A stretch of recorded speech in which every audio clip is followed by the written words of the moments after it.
Jokowi mengatakan, kalian hebat kalau nanti bisa mengalahkan saya. Saat itu saya melihat memegang langsung ijazah dari Pak Jokowi, juga ijazah Pak JK. Andi Wijayanto membocorkan obrolan dia dengan Pak Jokowi, yang menyampaikan bahwa ketika ngobrol dengan Pak Jokowi bilang bahwa hebat sekali kalau kalian menang melawan saya. Pengakuan Andi Wijayanto membuktikan Jokowi siap curang demi Prabowo Gibran. Dugaan skandal moral dan etika Jokowi untuk memenangkan Prabowo Gibran terungkap. Pelanggaran hukum dan konstitusi oleh Presiden Jokowi itu tak terhitung jumlahnya.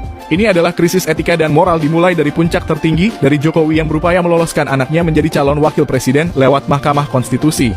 Kepura-puraan sikap netral Presiden Jokowi dibongkar habis atau ditelanjangin. Ternyata selama ini kita dikelabui atau dibohongi oleh sikap sok netral dari Presiden Jokowi. Terakhir beliau juga mengatakan bahwa Presiden bersikap netral, tapi fakta di lapangan menunjukkan hal yang lain. Pak Jokowi mengatakan, kalian hebat kalau nanti bisa mengalahkan saya. Saya nomor satunya, Prabowo menang, saya nggak terlalu masalah. Masa nggak PSI, masalah? Serius, saya nggak terlalu masalah. PSI Masuk parlemen, Anda masuk juga parlemen, nggak saya juga nggak terlalu masalah. Tapi ketika Pak Jokowi mengatakan suara PDI Perjuangan turun, di situ saya masalah. Karena saya mengatakan, loh Bapak masih kader, dalam hati ya, Bapak masih kader. Kenapa kemudian membuat rencana untuk menurunkan suara partai sendiri? Nah, di situ kemudian ya saya harus beda.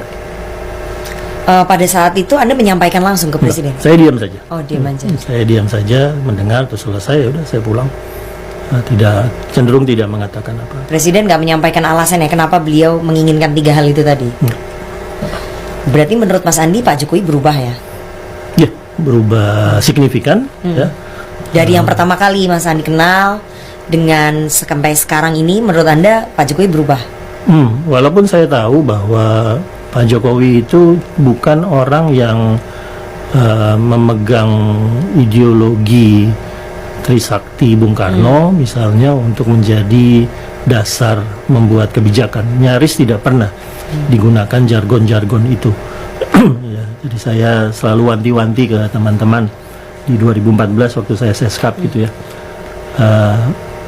Jangan sering-sering menggunakan kata nawacita. Pak Jokowi dalam rapat-rapat kabinet tidak pernah menggunakan kata nawacita. Sama dengan poros maritim dunia, sama dengan misalnya revolusi mental, dan teman-teman relatif jadi itu hanya jargon aja? Itu jargon yang memang dirancang untuk memenangkan pemilu. Setelah itu? Ya, setelah itu tidak. Kemudian Pak Jokowi kemudian bergerak dengan kebijakan-kebijakan pragmatisnya untuk menjalankan pemerintahan, ya, untuk kemudian mendapatkan keyakinan akan memenangkan periode 2-nya. Itu. Tapi menjadi politisi yang sangat pragmatis. Andi Wijayanto membocorkan obrolan dia dengan Pak Jokowi, yang menyampaikan bahwa ketika ngobrol dengan Pak Jokowi bilang bahwa hebat sekali kalau kalian menang melawan saya. Saya akan buat pasangan Prabowo Gibran menang 1 putaran, dan itu tertunaikan dengan baik. Yang kedua adalah saya akan bikin PSI masuk Senayan, itu masih jadi utang sampai sekarang. Yang kemudian yang ketiga adalah suara PDIP pasti turun, dan itu juga tertunaikan. Walaupun PDIP hari ini adalah pemenang, tapi 21% turun ke 16%, itu adalah angka kalau dilihat 5% bisa membuat satu partai politik lolos parliamentary threshold. Ya. Nah, makanya kemudian ya, saya sebenarnya kalau dengan PSI kita nggak ada sirik-siriknya. Kita ingin partai anak muda ini lolos ke Senayan, tapi dengan cara yang benar, dengan cara yang baik. Saat saya menjabat sebagai Sekretaris Tim Kampanye Nasional untuk Jokowi JK 2014, saat itu saya melihat memegang langsung ijazah dari Pak Jokowi, juga ijazah Pak JK, dan kelengkapan administrasi, baik semua berkas-berkas data diri, ijazah sekolah, hingga ijazah universitas dikumpulkan, diserahkan ke KPU sebagai persyaratan pencalonan Pak Jokowi dan Pak JK. Tugas kami berakhir di situ, dan proses pencalonan berakhir saat ijazah Pak Jokowi dan Pak JK oleh KPU dinyatakan sah dan Kepura-puraan sikap netral Presiden Jokowi pada Pilpres 2024 ini dibongkar habis atau ditelanjangin oleh salah seorang tim ses Pak Presiden Jokowi pada Pilpres 2014 dan Pilpres 2019. Ternyata selama ini kita dikelabui atau dibohongi oleh sikap sok netral dari Presiden Jokowi. Terakhir beliau juga mengatakan bahwa Presiden bersikap netral, tapi fakta di lapangan menunjukkan hal yang lain.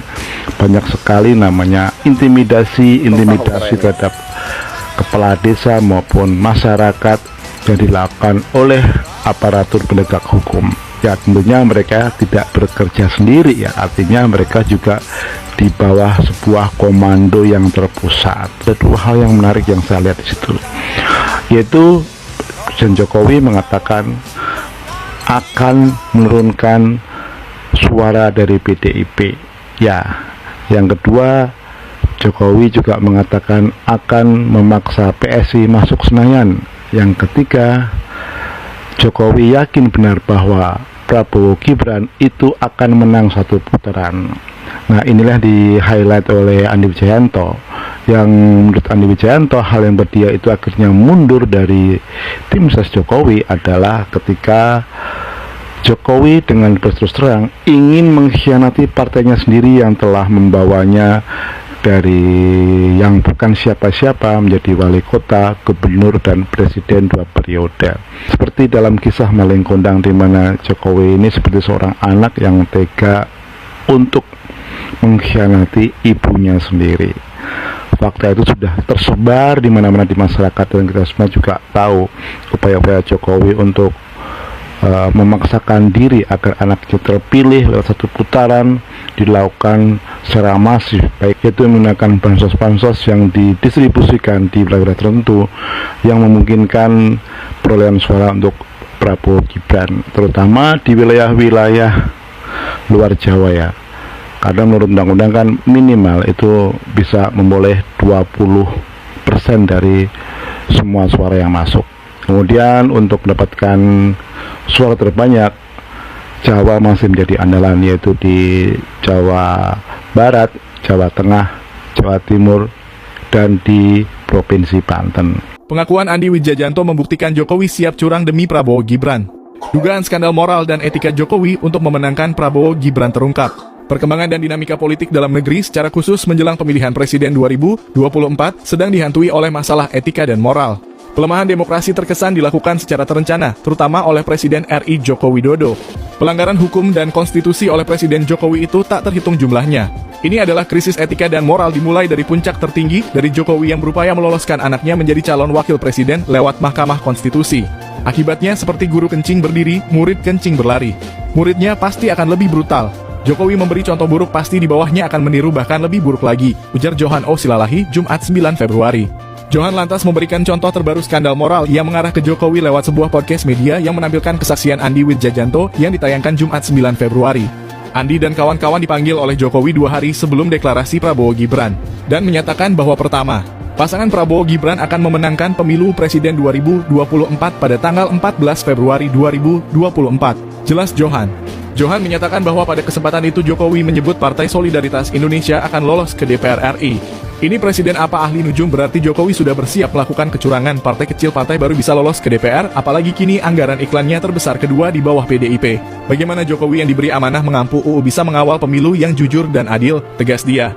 Menurut Johan tidak salah jika banyak pihak menyatakan bahwa telah terjadi kemunduran total dari sisi kenegarawan. Indonesia telah dibalut krisis moral dan etika.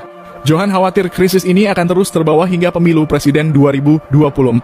Apalagi KPU RI bertanggung jawab langsung pada presiden. Johan menggarisbawahi perlunya sanksi keras terhadap ketua dan seluruh anggota KPU dijadikan dasar untuk menegaskan pencalonan Gibran sebagai calon wakil presiden Prabowo Subianto. Dalam kesempatan yang sama, mantan Duta Besar RI untuk Tunisia sekaligus ilmuwan politik Ikrar Nusabakti menyatakan bahwa demokrasi di Indonesia memang sedang sakit karena Presiden Jokowi tidak mencegah pencalonan putranya, Gibran Raka Buming Raka. Sebenarnya tidak menjadi masalah kalau mantan presiden, tapi kalau presiden yang berkuasa mengajukan anaknya yang tidak memenuhi syarat untuk maju, itulah yang menjadi masalah besar. Akhirnya presiden menabrak konstitusi, aturan hukum dan etika agar anaknya menjadi calon wakil presiden, jelas Ikrar. Menurut Ikrar, contoh kasus Gibran berawal dari putusan MK. Pasalnya, MK tidak memiliki otoritas untuk mengubah pasal dalam UU Pemilu karena yang diajukan tuntutan tersebut pada intinya sama perubahan pasal batas usia calon presiden calon wakil presiden untuk meloloskan Gibran. Kenapa tuntutan sebelumnya ditolak tapi tuntutan nomor 90 diterima? Itulah awal kekisruhan politik di Indonesia, tegas dia. Ikrar lantas mempertanyakan apakah pemilu presiden 2024 sah atau tidak karena nantinya itu masih akan menjadi persoalan. Apalagi keraguan tentang etika ini diajukan oleh mereka-mereka yang menguasai hukum tata negara. Sayangnya, MK hanya memberi sanksi pelanggaran berat etis.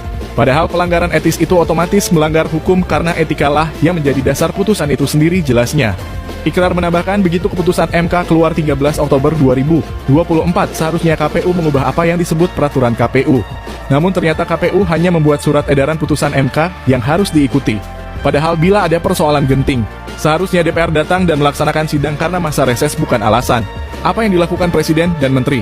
Bantuan sosial, intimidasi civitas akademika, suruh bilang Presiden bagus. Seolah guru besar itu robot yang menjalankan skenario itikat yang kurang baik untuk negeri ini. Jelas ikrar, mengapa Pak Jokowi diingatkan alma maternya UGM dan lalu kampus-kampus lain karena ia seharusnya tidak mengajukan anaknya ketika masih menjadi presiden, apalagi setiap langkah Jokowi seakan untuk memenangkan anaknya, tutupnya.